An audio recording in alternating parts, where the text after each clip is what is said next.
Assalamualaikum warahmatullahi wabarakatuh. Selamat pagi, anak-anakku sekalian. Apa kabar kalian hari ini? Semoga semuanya dalam keadaan sehat walafiat dan penuh energi hari ini. Hari ini kita akan memulai perjalanan yang menarik untuk mengenal lebih dalam bagaimana tubuh kita bekerja, khususnya pada sistem pencernaan manusia. Coba bayangkan, makanan yang kita makan bisa diubah menjadi energi yang kita gunakan untuk beraktivitas. Kira-kira, proses apa saja yang terjadi di dalam tubuh kita saat kita makan? Nah, hari ini kita akan membahas semua itu. Jadi, siapkan semangat kalian, mari kita mulai belajar bersama tentang sistem pencernaan pada manusia. Pengertian sistem pencernaan. Sistem pencernaan pada manusia adalah sistem organ yang berfungsi untuk mengolah makanan menjadi nutrisi yang diserap tubuh dan membuang zat sisa. Organ-organ pencernaan dan fungsinya. 1. Mulut. Mulut adalah tempat makanan dihancurkan oleh gigi dan dibasahi air liur yang mengandung enzim amilase untuk memulai pencernaan karbohidrat. 2. Esofagus. Esofagus adalah saluran yang membawa makanan dari mulut ke lambung dengan gerakan peristaltik. 3. Lambung. Lambung adalah tempat pencernaan mekanis dan kimiawi dengan asam lambung dan pepsin untuk memecah protein. 4. Usus halus. Usus halus adalah tempat pencernaan dan penyerapan utama. Enzim dari pankreas dan empedu membantu memecah karbohidrat, protein, dan lemak, sementara nutrisi diserap melalui fili usus. 5. Usus besar. Usus besar adalah organ yang menyerap air dan mineral, membentuk feses, dan mengandung bakteri yang membantu fermentasi serat dan produksi vitamin. 5. Rektum dan anus. Anus adalah tempat penyimpanan sementara dan pembuangan feses dari tubuh. Organ pendukung.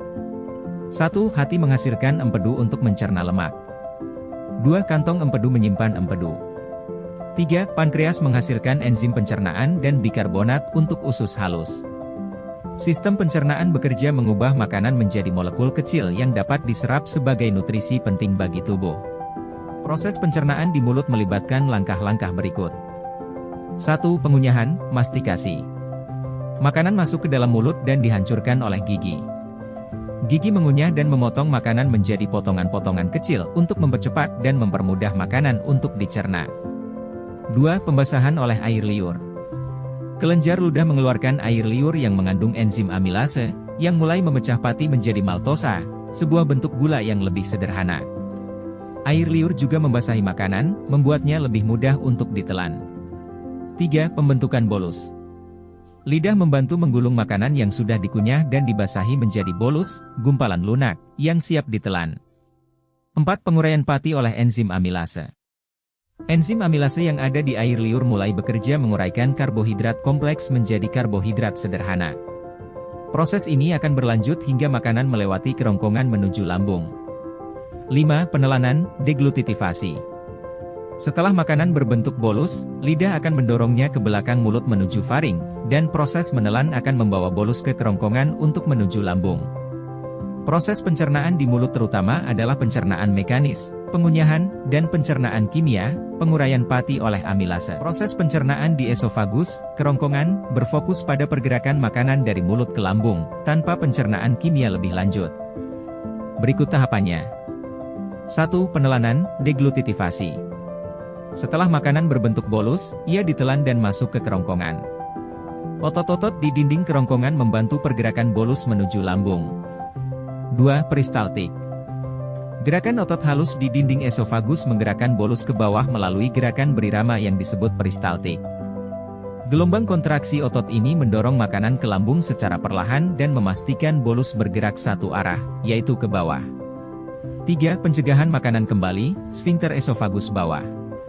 Di ujung bawah esofagus terdapat sfinkter esofagus bawah, yaitu cincin otot yang akan terbuka untuk mengizinkan bolus masuk ke lambung dan kemudian menutup kembali untuk mencegah isi lambung naik kembali ke esofagus. Di esofagus, makanan hanya melalui proses pergerakan mekanis tanpa pencernaan kimia tambahan. Perjalanan bolus melalui esofagus biasanya berlangsung cepat, sekitar beberapa detik. Proses pencernaan di lambung melibatkan beberapa tahap penting yang mencakup pencernaan mekanis dan kimia. Berikut adalah tahapan pencernaan yang terjadi di lambung. 1. Masuknya makanan ke lambung. Setelah bolus melewati sfinkter esofagus bawah, ia masuk ke lambung.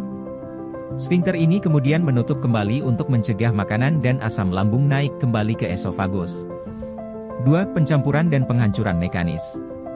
Otot-otot di dinding lambung berkontraksi secara berirama untuk mengaduk dan menghancurkan bolus, mencampurnya dengan enzim dan cairan lambung.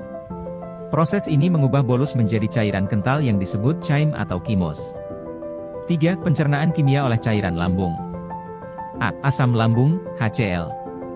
Lambung mengeluarkan asam klorida, HCl, yang menciptakan lingkungan asam, pH rendah, untuk membantu menguraikan makanan dan membunuh bakteri atau patogen yang mungkin ada dalam makanan. B. Enzim pepsin. Asam lambung mengaktifkan enzim pepsinogen menjadi pepsin, yang berfungsi memecah protein menjadi peptida yang lebih kecil. Ini adalah tahap awal pencernaan protein. C. Mucus, lendir. Sel-sel lambung juga menghasilkan lendir yang melapisi dinding lambung, melindunginya dari kerusakan oleh asam dan enzim. 4. Pengontrolan pengosongan lambung. Setelah proses pencernaan berlangsung, sfinkter pylorus di ujung lambung mengatur pelepasan chymus secara perlahan ke dalam usus halus, duodenum, untuk pencernaan dan penyerapan lebih lanjut. Di lambung, pencernaan mekanis, pencampuran dan penghancuran, dan pencernaan kimia, pemecahan protein, berlangsung. Namun, hanya sebagian kecil nutrisi yang diserap di lambung, sebagian besar penyerapan terjadi di usus halus. Proses pencernaan di usus halus merupakan tahap penting di mana sebagian besar pencernaan dan penyerapan nutrisi terjadi. Usus halus terdiri dari 3 bagian utama, duodenum, jejunum, dan ileum. Berikut adalah tahapan-tahapan pencernaan di usus halus. 1. Pencernaan di duodenum.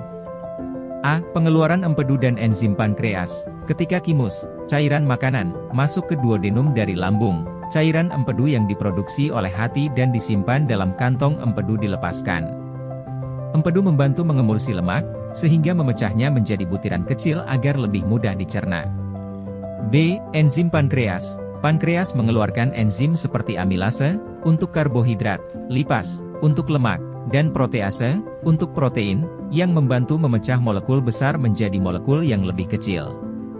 C. Enzim dari dinding usus halus. Dinding usus halus juga menghasilkan enzim tambahan, seperti maltase, sukrase, dan laktase untuk mencerna karbohidrat kompleks menjadi gula sederhana, glukosa, yang siap diserap. 2. Pencernaan di jejunum. A. Setelah melalui duodenum, chymus yang lebih halus bergerak ke jejunum. Di sini, sebagian besar proses penyerapan nutrisi terjadi. B. Dinding usus halus memiliki villi, jonjot usus, yang meningkatkan luas permukaan untuk penyerapan. Villi ini dipenuhi kapiler darah dan pembuluh limfa yang memungkinkan nutrisi diserap langsung ke dalam aliran darah. 3. Penyerapan di ileum. A. Ileum adalah bagian terakhir dari usus halus, yang menyerap nutrisi yang tersisa, seperti vitamin B12 dan garam empedu. B. Nutrisi yang diserap termasuk glukosa, asam amino, asam lemak, vitamin, dan mineral. 4. Pengangkutan nutrisi ke aliran darah. A. Nutrisi yang sudah dicerna dan diserap akan dialirkan ke aliran darah melalui kapiler dan pembuluh limfa dalam villi usus. B. Glukosa dan asam amino masuk ke dalam kapiler darah, sedangkan asam lemak dan gliserol diserap oleh pembuluh limfa sebagai partikel yang disebut kilomikron. Setelah melalui usus halus, sisa chymus yang sudah tidak mengandung nutrisi penting akan bergerak ke usus besar untuk proses penyerapan air dan pembentukan feses. Proses pencernaan di usus besar berfokus pada penyerapan air dan mineral serta pembentukan feses. Usus besar terdiri dari beberapa bagian, yaitu cecum, kolon ascendens, kolon transversum, kolon descendens, dan kolon sigmoid, dan rektum. Berikut adalah tahapan pencernaan di usus besar. 1. Penyerapan air dan elektrolit. Usus besar menyerap air dari sisa-sisa makanan yang tidak tercerna, chymus, yang masuk dari usus halus, sehingga sisa makanan berubah menjadi lebih padat dan menjadi feses. Selain air, usus besar juga menyerap beberapa elektrolit penting seperti natrium dan klorida, yang membantu menjaga keseimbangan cairan dan elektrolit dalam tubuh. 2. Fermentasi oleh bakteri. Usus besar memiliki populasi bakteri, terutama bakteri baik, mikrobiota usus, seperti Escherichia coli, Bacteroides, dan Lactobacillus, yang membantu fermentasi sisa-sisa makanan. Bakteri ini mencerna serat dan karbohidrat kompleks yang tidak dapat dipecah oleh enzim manusia, menghasilkan gas, seperti metana dan hidrogen, dan asam lemak rantai pendek, SCFA, yang dapat diserap dan dimanfaatkan tubuh sebagai sumber energi. Bakteri usus juga memproduksi beberapa vitamin, seperti vitamin K dan sebagian vitamin B, yang kemudian diserap oleh usus besar. 3. Pembentukan feses. Saat air diserap, sisa-sisa makanan yang tersisa menjadi lebih padat, membentuk feses. Feses ini mengandung air, serat yang tidak tercerna, sel-sel mati dari dinding saluran pencernaan, bakteri, dan sisa-sisa zat pencernaan lainnya. Proses ini berlangsung selama beberapa jam hingga beberapa hari, tergantung pada banyak faktor, termasuk asupan serat dan cairan. 4. Peristaltik usus besar. Usus besar menggunakan gerakan peristaltik yang lambat untuk menggerakkan feses menuju rektum. Proses ini memastikan penyerapan air yang cukup dan membantu mengontrol pengeluaran feses. Otot-otot usus besar secara berkala berkontraksi lebih kuat, gerakan massa, untuk mendorong feses ke arah rektum, terutama setelah makan. 5. Defekasi, pengeluaran feses. Ketika feses mencapai rektum, dinding rektum meregang, menimbulkan keinginan untuk buang air besar. Proses defekasi diatur oleh sfinkter anus internal dan eksternal. Ketika waktunya tepat, sfinkter ini akan rileks, dan feses akan dikeluarkan dari tubuh melalui anus. Ringkasan fungsi usus besar. Penyerapan air dan elektrolit, memadatkan sisa makanan menjadi feses. Fermentasi oleh bakteri, membantu pencernaan serat, memproduksi vitamin, dan menghasilkan gas. Pembentukan dan pengeluaran feses, mengatur dan membuang sisa-sisa yang tidak tercerna dari tubuh. Pencernaan di usus besar tidak melibatkan enzim karena tidak ada pemecahan kimia utama di sini, tetapi peran bakteri sangat penting dalam proses fermentasi dan produksi beberapa vitamin yang bermanfaat bagi tubuh. Kesimpulan. Sistem pencernaan pada manusia adalah rangkaian organ yang bekerja bersama untuk memproses makanan, mencerna nutrisi, dan membuang sisa-sisa yang tidak diperlukan oleh tubuh. Proses pencernaan ini dimulai dari mulut dan berakhir di anus, melalui beberapa tahap pencernaan mekanis dan kimiawi di sepanjang saluran pencernaan. Berikut adalah kesimpulan utama dari proses pencernaan. Pencernaan di mulut, makanan dihancurkan secara mekanis oleh gigi dan dibasahi oleh air liur yang mengandung enzim amilase untuk memulai pemecahan karbohidrat. Pencernaan di esofagus, makanan dalam bentuk bolus didorong ke lambung melalui gerakan peristaltik tanpa pencernaan kimia lebih lanjut. Pencernaan di lambung, makanan diolah secara mekanis dan kimiawi dengan bantuan enzim pepsin dan asam lambung untuk memecah protein, serta dihancurkan menjadi cairan kental bernama chymus. Pencernaan dan penyerapan di usus halus adalah tempat utama pencernaan dan penyerapan nutrisi.